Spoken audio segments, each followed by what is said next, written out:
Welcome back to the deep dive. If you play bass, or honestly, even if you just love a really solid rhythm section, you probably know the feeling. Oh yeah, that frustration. Exactly. For years, decades, bass players wanted that amazing, huge, sustaining fuzz sound. But the second you stepped on the pedal, poof, Your low end just vanished. I'm gone. It was a really tough trade-off sonically. You'd get this awesome saturation, this really cool texture, but yeah, the minute the guitars kicked in, you were just Yeah. noise. Yeah. No foundation. The classic Big Muff paradox, right? It's a good way to put it. And that brings us to today's deep dive, the Electro Harmonix bass Big Muff Pi.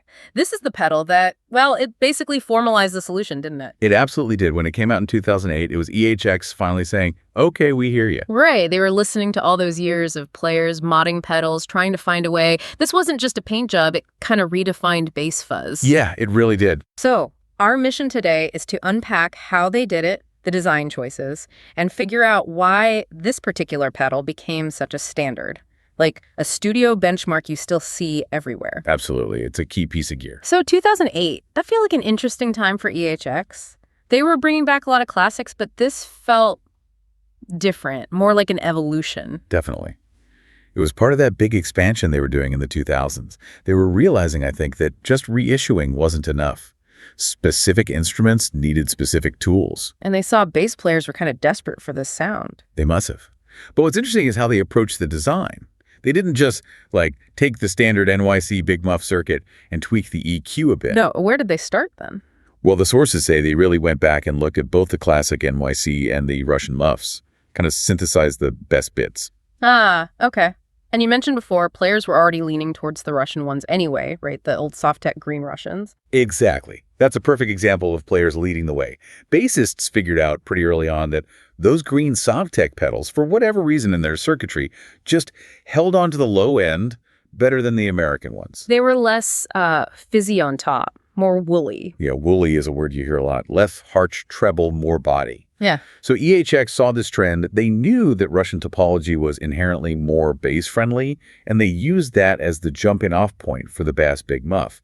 But critically, they didn't just clone it. Okay. They modified it specifically for bass. Okay, so if the green Russian was kind of the spiritual ancestor, what are the actual guts of the Bass Big Muff? How is it different architecturally? The core is still very Muff-like. You've got the 4 transistor gain stages, silicon diodes doing the clipping. Yeah. That's what gives you that classic violin-like sustain. Right. But the main modification, the key thing, is in the filtering. Standard Big Muffs are kind of infamous for their really aggressive mid-scoop. Okay, let's break that down. For those of us who aren't EEs, what does a mid-scoop actually do to a bass signal? Why is it bad? Okay, imagine your sound frequencies laid out like a landscape. A mid-scoop is like digging a big valley right in the middle, usually somewhere between, say, 500 hertz and 1 kilohertz. The low mids, basically. Exactly. The frequencies that give your bass its punch and girth, its ability to be heard clearly against guitars. When a standard muff scoops those out, it emphasizes the super lows and the highs. On guitar, that can help it cut through. But on bass? On bass, you lose your definition. Your fundamental note gets buried as soon as the band kicks in. You become all rumble and fizz, no actual note. Gotcha. So the Bass Big Muff Pi, it shifts that scoop, or makes it less deep. Yeah, it subtly adjusts that filtering. Mitigates the scoop, lets more of those crucial low mids stay in the signal right from the start. It attacks the problem at the source. That makes a lot of sense. Okay, so controls, we have the usual suspects. Volume, tone, sustain, standard muff stuff. Pretty standard, yeah. Volume is overall output. Sustain is basically the amount of gain and compression driving the fuzz. But the tone knob has a little trick up its sleeve, doesn't it? It does. And it's a really smart feature, especially for players with complex rigs. It's got a center detent. A little click in the middle? Exactly. And when you click it right into that center position, it completely bypasses the pedal's own passive tone circuit. Ah, so if you're already using like a fancy preamp or a graphic EQ pedal later on. Right. You might have your tone perfectly dialed in elsewhere. This lets you get just the raw, hairy fuzz from Muff circuit itself without its tone stack coloring things further. It gives you options. Clever. And one more thing before the main event, the toggle switch. Bypass. It uses buffered bypass, not true bypass. Why is that significant for bass? Well, buffered bypass helps maintain signal strength, especially over long cable runs or through, a giant pedal board like so many bassists have these days. Right. Bass signals can be pretty hefty. They can be, and true bypass, while great in some contexts, can sometimes lead to signal loss or tone suck if you have too many true bypass pedals in a row. A good buffer, like the one in the Bass Big Muff, keeps the signal strong and consistent hitting the next pedal. It preserves clarity, which, ironically for a fuzz pedal, is still really important. Okay, now for the main event. The thing that really makes this pedal revolutionary, not just evolutionary, that three-way toggle switch. This is it. This is where EHX took all those years of bassists complaining or modding their pedals and just delivered the solution. Normal, bass boost, and dry.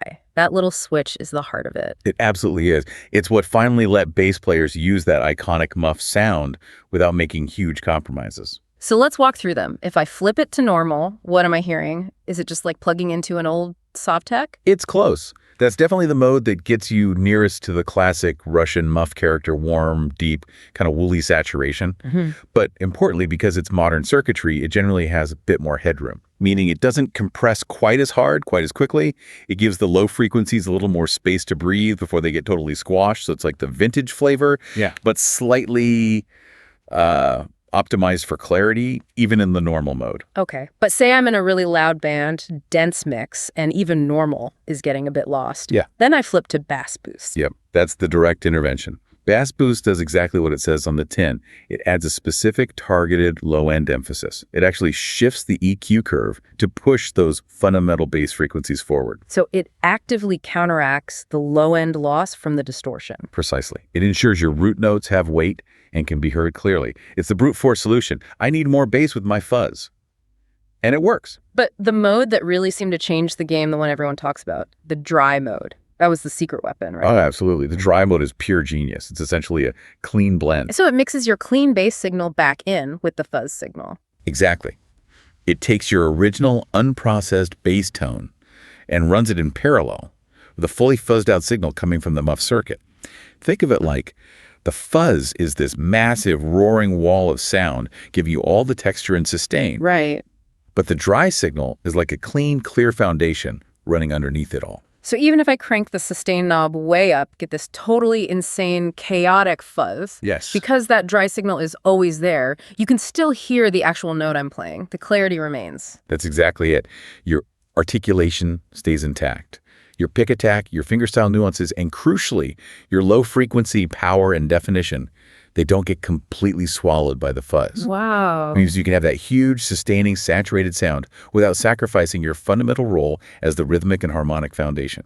That simple blend changed everything for bass fuzz. And that blending, that's what gives it that really refined sound you hear on recordings, isn't it? It's not just loud, it's articulate fuzz. Yeah, it is. And sonically, if you compare it, it lands in this really useful middle ground. It doesn't have that sometimes harsh, buzzy top end of an old NYC Muff. Maybe not quite as dark and woolly as an original Green Russian. That's tighter. Yeah, tighter lows, definitely. Better presence in the low mid, so it cuts through better. And just a better dynamic feel overall. The sources also mention it plays nice with both active and passive basses, which isn't always the case with vintage fuzz circuits. It just handles different inputs really well. It's kind of amazing that it took EHX almost 40 years from the original Big Muff to release an official bass version. That really shows you how long bassists were just making do. It does. And the success of the Bass Big Muff clearly showed EHX there was a real market for dedicated bass effects. It wasn't just a one-off. It kicked off more development. Yeah, the evolution didn't stop there. The first kind of obvious step was making it smaller, right, for modern pedal boards. Right, the Nano Bass Big Muff Pi, that came out in 2016. Pretty straightforward, same killer circuit, same modes, just squeezed into one of those mini enclosures that were becoming super popular. No need to fix what wasn't broken, just shrink it. Exactly. Yeah. Pedalboard space is precious. But the real evolution, where they took that core Bass Big Muff idea and just ran with it, that was the deluxe bass Big Muff Pi. That one came earlier, actually, around 2013. Yeah, the Deluxe. That's where EHX went all in on pro features for bassists. They took the simple dry toggle switch and turned it into a proper blend knob. So continuous control over the mix, not just on-off. Right, much more fine-tuning possible. Then they added a more comprehensive EQ section, a built-in noise gate, which is super useful with high-gain fuzz like a Muff. Keeps the hiss down when you're not playing. Exactly. And crucially, a DI output, so you could run directly into a mixing desk or interface in the studio or live. Big upgrade. But the feature on the Deluxe that really stands out, the one that takes the whole preserving low-end concept to another level, is the crossover filter section. Oh yeah, the crossover is seriously cool. That's probably the most sophisticated feature on the Deluxe. What does it let you do? It lets you split your signal by frequency. So you can set it up so that, for example, only your mid-range and high frequencies actually get sent through the fuzz circuit. While the really low frequencies. The really deep lows, the sub-bass frequencies, bypass the fuzz circuit entirely and stay completely clean. Whoa. Yeah. So you get all the aggressive fuzz texture on the part of your signal where it sounds good, but your absolute lowest fundamentals remain totally clean, punchy, and undistorted. So the ultimate way to keep your low end tight and powerful while still having insane fuzz on top. That is advanced stuff. But even with the Nano and the Deluxe out there, the original Bass Big Muff Pi, the 2008 one, it's still in production, right? Still a benchmark. Absolutely. It's still going strong. It's kind of become the default, the reference standard. If a producer or engineer needs a solid, reliable, heavy bass fuzz tone that they know will keep the low end intact, this is often the first one they reach for. It just works. It's a total workhorse. It really is. And you definitely hear its DNA in modern rock and metal, like Chris Wolstenholme from Muse, those huge synth-like sustaining bass lines. A lot of that comes from using various Big Muff variants, often based on this bass version, Right. precisely because it can get massive without turning into sludge. Yeah, he's a great example. Or Justin Chancellor from Tool. His bass tones are incredibly complex, lots of effects. But that ability to blend fuzz with clarity is key to how he builds those intricate, heavy lines. This family of pedals allows that complexity. So, okay, we've gone through the tech, the history, the variants. Let's try and synthesize this. Why is the Bass Big Muff Pi so important in the grand scheme of things for EHX and for bass players? What's the big picture legacy? I think there are maybe 4 key things that really stand out. First, like we said, it was EHX officially validating the need for bass-specific fuzz. It took decades of players hacking pedals and made it a legitimate professional product. Right, it formalized the whole idea. Second, it just flat out solved the core problem. It proved you could have that iconic, massive Big Muff sustain and kept your low-end fundamental clear in the mix. That was huge. It broke the paradox. Exactly. Third, its success clearly fueled EHX's investment in bass players. It directly led to things like the deluxe version, showing that bassists wanted sophisticated tone tools, not just guitar hand-me-downs. It really kicked off their more advanced bass division. Good point. It wasn't just a one-off. And finally, I think it cemented a broader design philosophy for EHX, taking their classic successful circuits and thoughtfully adapting them for the specific needs of different instruments. The bass Big Muff proved that model worked, paving the way for other instrument-specific pedals later on. It really is a landmark pedal. It is, and it all kind of hinges on that one simple but incredibly crucial insight. For bass, the dirty signal shouldn't completely obliterate the clean signal. That blend. That blend concept. And that idea, adding a dry blend to a drive or fuzz pedal, it's basically standard practice now for bass effects, isn't it, across the whole industry. If you buy a decent bass overdrive today, you expect it to have a blend knob. You absolutely do. It's almost non-negotiable for serious bass tone shaping, which leads to, I guess, the provocative thought to leave you with. Consider just how much of modern bass tone, crafting all the complex stuff with signal splitting, parallel processing, frequency-specific effects, blending clean and dirty tones, how much of that foundational concept can really be traced back to this pedal. Back to EHX, taking arguably the biggest, most aggressive fuzz pedal ever, the Big Muff, and just adding that simple dry switch. That one move, proving that preserving articulation alongside massive fuzz was not only possible but essential. It really did change the conversation about bass tone forever.